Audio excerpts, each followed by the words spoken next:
Well, once again, you guys have blown me away with your staggering amount of responses to my stories. There's no way I can respond to each of you individually, so I'm just going to address some of the common things and then move on to the stories. I'm going to write as many as I can think of in addition to my friends' stories, and I'll probably not update again until I get a chance to answer some of the questions that I myself have for my superiors. Alright, so the common questions I found you all had. I'm not comfortable talking about where exactly I work, unfortunately. In all reality, some of the things I've mentioned here could get me in a lot of trouble or fired, so it's best if I just don't discuss much. I will say that I am in the United States and in an area that is comprised of a great deal of wilderness. We're talking hundreds of miles of thick forest with a mountain range and a few lakes. There's still a great amount of interest in the stairs, and luckily for you guys, my friend has a story that I think you'll all be very interested in. I'll go into that more at the end of this update.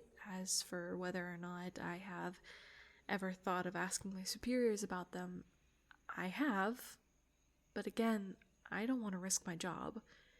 However, one of my former superiors no longer works as an SAR officer, and it's possible that he may be willing to talk to me about it. I'll be speaking to him later in the week, and I will let you know what comes of it. As far as advice on becoming an SAR officer goes, I think the best advice I can give is to contact your local Force Service office and see if they offer any training courses, or what the qualifications are.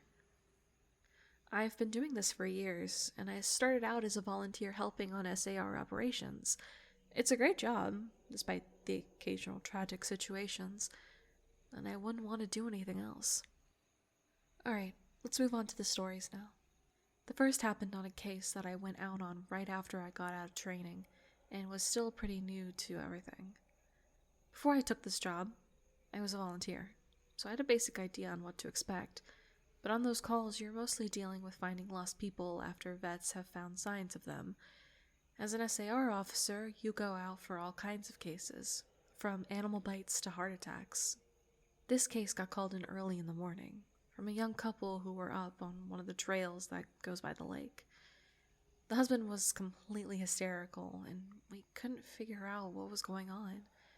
We could hear the woman screaming in the background, and he was begging us to come up there right away. When we got there, we see him holding his wife, and she's got something in her arms. She's screaming these awful, almost animal-like screams, and he's sobbing. He sees us, and he screams at us to help them, to please get an ambulance up there. Now obviously we can't just drive an ambulance up the walking path, so we ask him if his wife needs help, or if she can walk on her own. He's still hysterical, but he manages to tell us that it's not his wife that needs help. I go over while one of the vets tries to calm him down, and I ask the wife what's going on. She's rocking, holding something, and just shrieking over and over. I crouch down and see that whatever she's holding, it's covering her with blood. That's when I notice the sling on her front and my heart sinks.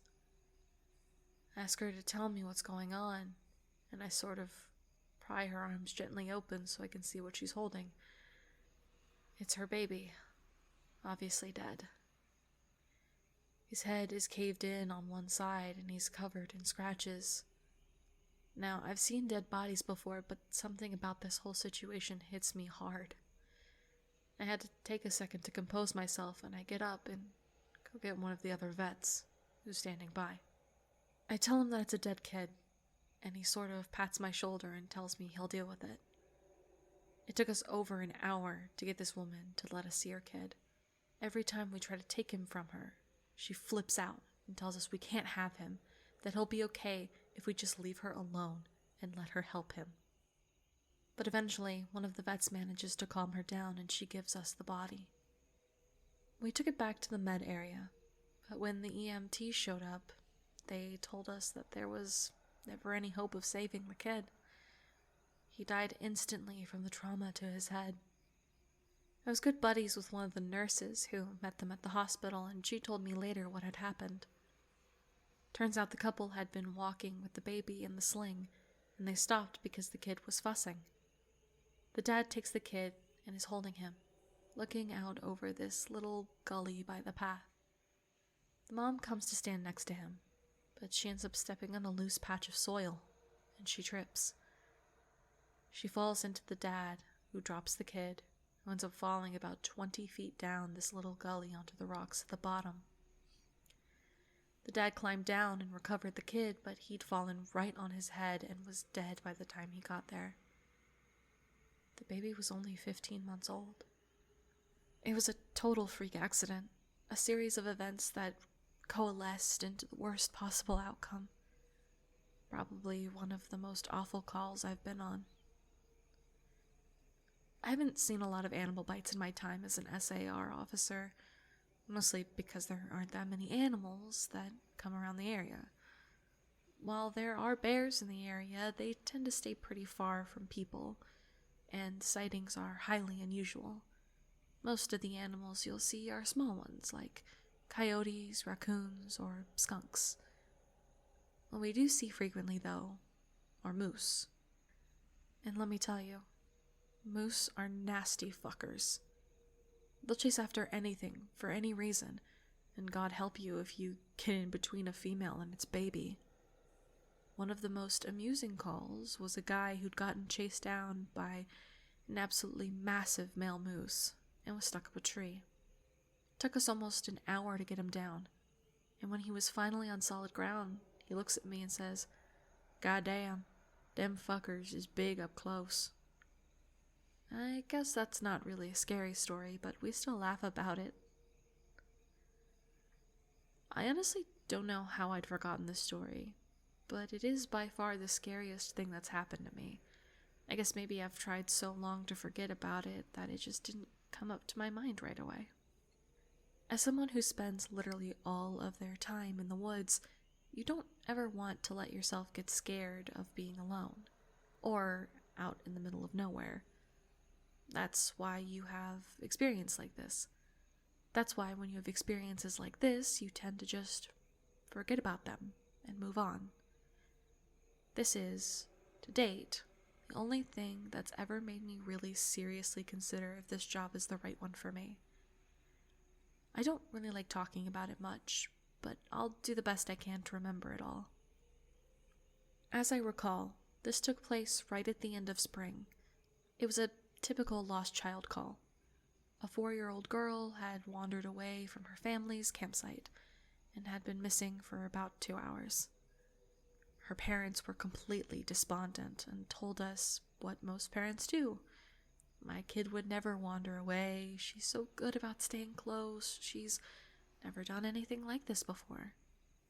We assure the parents that we'll do everything we can to find her, and we spread out in a standard search formation. I was partnered with one of my good buddies, and we were sort of casually holding conversation while we hiked.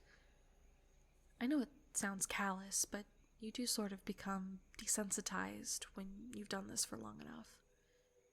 It becomes the norm, and I think to a certain extent you just have to learn to desensitize yourself in order to work this job. We search for a good 2 hours, going well beyond where we think she'd be, and we come out of a small valley when something makes us both stop in unison. We freeze and look at each other, and there's almost a sensation like a plane depressurizing. My ears pop, and I have this odd sensation of having dropped about 10 feet. I start to ask my buddy if he felt that, but before I can, we hear the loudest sound I've ever heard in my life. It's almost like a freight train passing directly by us, but it's coming from every direction at once, including above and below us. He screams something to me, but I can't hear him over the deafening roar.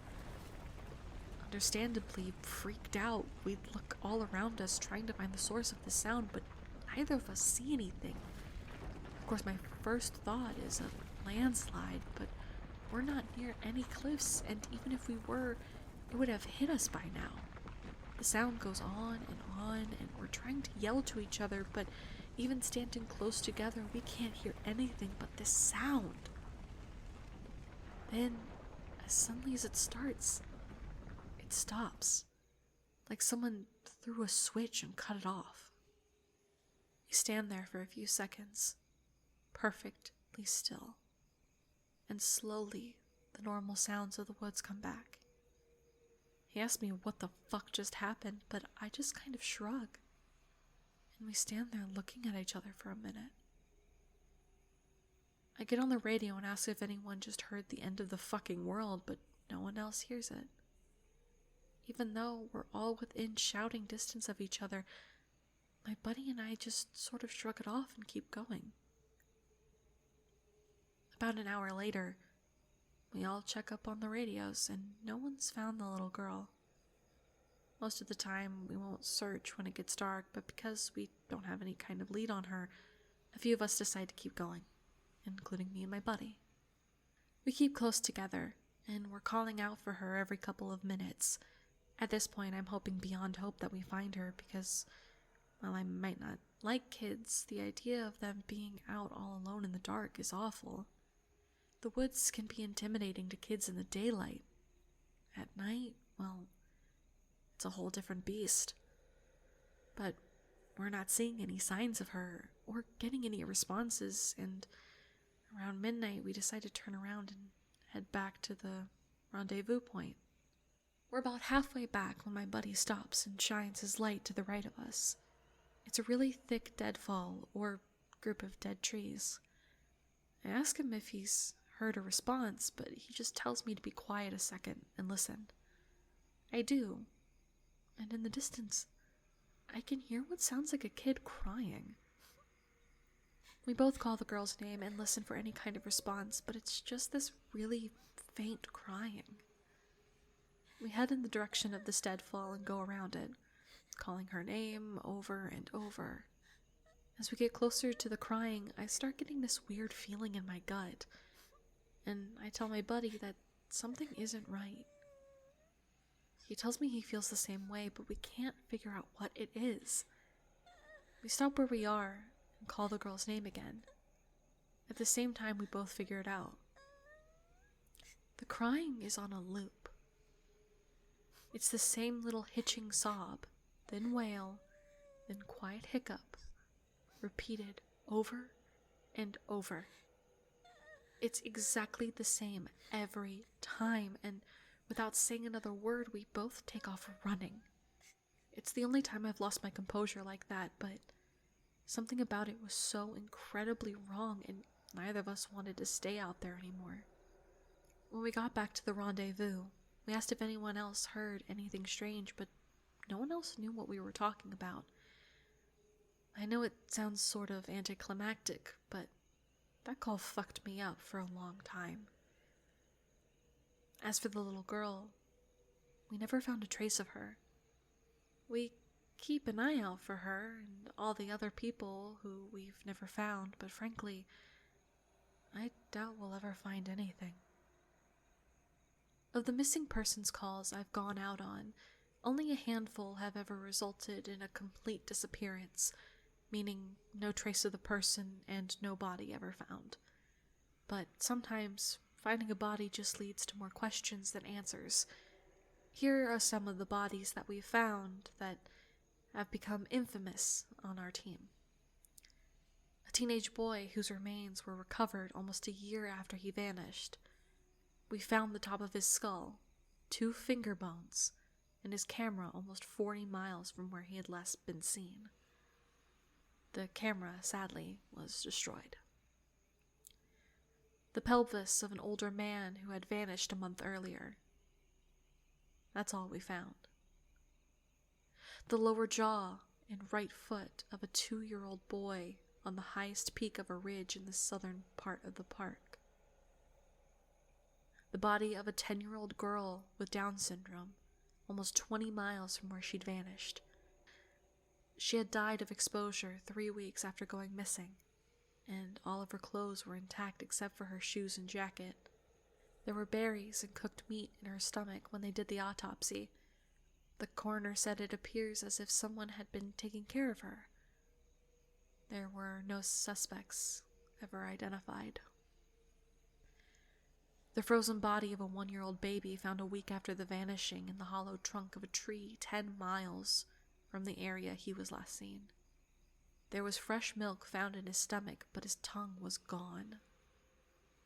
A single vertebra and right kneecap of a 3-year-old girl found in the snow almost 20 miles from the campground her family had been at the previous summer. Now, on to a couple of the stories my friend told me. I mentioned that you were all interested in the stairs, and you're in luck. He's had a closer encounter with them. Though he doesn't have any explanation for them, he does have a bit more experience with them than I do. My buddy has been an SAR officer for about 7 years. He started when he was a junior in college, and he had a very similar experience when he first encountered the stairs. His trainer told him almost the same thing mine did, which was to never go near, touch, or ascend them. For the first year, he did just that, but apparently his curiosity got the better of him, and on one call he broke away from the line and went to go check out a set of them. He said they were about 10 miles from the path where a teenage girl had vanished, and the dogs were following the scent. He was on his own, lagging behind the main group, when he saw a set of stairs off to his left. They looked like they were from a new house because the carpeting was pristine and white. He said that as he got closer, he didn't feel any different or hear any weird noises. He was expecting something to happen, like bleeding from his ears or collapsing, but he got right up next to them and didn't feel anything. The only thing, he said, that was odd was that there was absolutely no debris on the steps. No dirt, leaves, dust, anything. And there didn't appear to be any signs of animal or insect activity in the immediate area, which he found strange. It was less like things were avoiding them and more like they just happened to be in a relatively barren part of the forest. He touched the stairs and didn't feel anything except that sort of sticky feeling you get from new carpet. Making sure his radio was on, he slowly climbed the stairs. He said it was terrifying because the way they'd been stigmatized, he wasn't really sure what was going to happen to him. He joked that half of them expected to be teleported to some other dimension and the other half was watching for a UFO to come swooping down. But he got to the top with little event, and he stood there, looking around. But, he said, the longer he stood on top of the steps, the more he felt like he was doing something very, very wrong. He described it as the feeling you'd get if you were in a part of a government building you had no business being in, as if someone was going to come and arrest you or shoot you in the back of the head at any second. He tried to brush it off, but the feeling got stronger and stronger, and that's when he realized that he couldn't hear anything anymore. The sounds of the forest were gone, and he couldn't hear his own breathing. It was like some kind of weird, awful tinnitus, but more oppressive. He climbed back down and rejoined the search and didn't mention what he'd done. But he said the weirdest part came after. His trainer was waiting back at the welcome center after the search ended for the day, and he cornered my buddy before he could leave. He said the trainer had this look of intense anger, and he asked him what was wrong. "You went up them, didn't you?" My buddy said it wasn't phrased as a question. He asked how his trainer knew. The trainer just shook his head. "Because we didn't find her. The dogs lost her scent." My buddy asked what that had to do with anything. The trainer asked how long he'd been on the stairs, and my buddy said no more than a minute. The trainer gave him this really awful, almost dead-eyed look and told him that if he ever went up another set of stairs again, he'd be fired. Immediately. The trainer walked away, and I guess he's never answered any of the questions my buddy had asked him about it since. My buddy has been involved in a lot of missing person cases, where there's never been a trace of them found. I mentioned David Paulides, and my buddy said he can confirm that those stories are, for the most part, accurate. He said that most of the time, if the person isn't found right away, they're either never found, or they're found weeks, months, or years later in places they can't possibly have gotten to. One story he told me really stood out that involved a 5-year-old boy with a severe mental disability. The little boy vanished from a picnic area in the late fall. In addition to the mental disability, he was also physically handicapped, and his parents explained over and over that he simply could not have vanished. It was impossible. Someone had to have taken him. My buddy said they searched for this kid for weeks, going miles out of the expected range. It was like he'd never been there. The dogs couldn't pick up his scent anywhere, not even in the picnic area where he'd apparently vanished from. Suspicion fell on the parents, but it was pretty clear that they were devastated and hadn't done anything sinister to their kid. The search was concluded about a month later, and my buddy said everyone had pretty much forgotten about it by later in the winter. He was out on a training op in the snow, on one of the higher peaks, when he came across something in the snow. He said he saw it from far away at first, and when he got closer, he realized it was a shirt, frozen and sticking partway out of the powder. He recognized it as belonging to the kid because it had a distinct pattern. About 20 yards away, he found the kid's body, laying partially buried in the snow. My buddy said there's no way the kid had been dead for any more than a few days, even though he'd been missing for almost 3 months. The kid was curled around something, and when my buddy brushed off the snow to see what it was, he said he almost couldn't believe what he was seeing.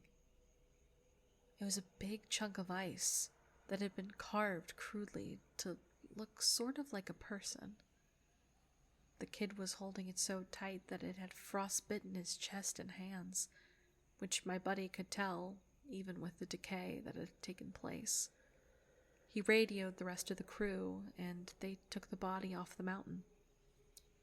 Now, he recapped all of this to me, and to put it simply, there was no way this kid could have both survived for almost 3 months on his own, or have gotten to this peak.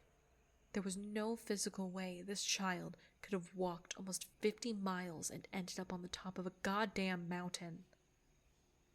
To top it off, there was nothing in the kid's stomach or colon. Nothing. Not even water. It was like my buddy said. The kid had been taken off the face of the earth, put in suspended animation, and dropped on this mountain months later, only to die of exposure. He'd never really gotten over that one. The last story I'll share from him was one that took place relatively recently, only a few months ago. They were out doing some recon for mountain lions because there had been several reports of sightings in the last couple of days. One of our jobs is to scout out the areas where these animals are seen to ensure that if they are in the area, we can warn people and close off those trails. He was out on his own in a very heavily forested part of the park towards dusk when he heard what sounded like a woman screaming in the distance. Now, as most of you know, when a mountain lion screams, it sounds almost exactly like a woman being brutally murdered.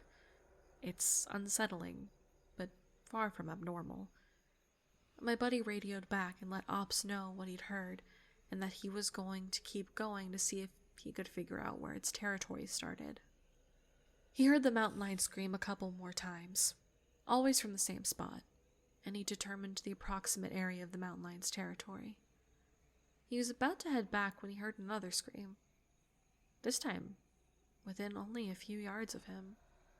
Of course, he freaks out and starts heading back at a much faster pace, because the last thing he wants to do is run into a goddamn mountain lion and get mauled to death.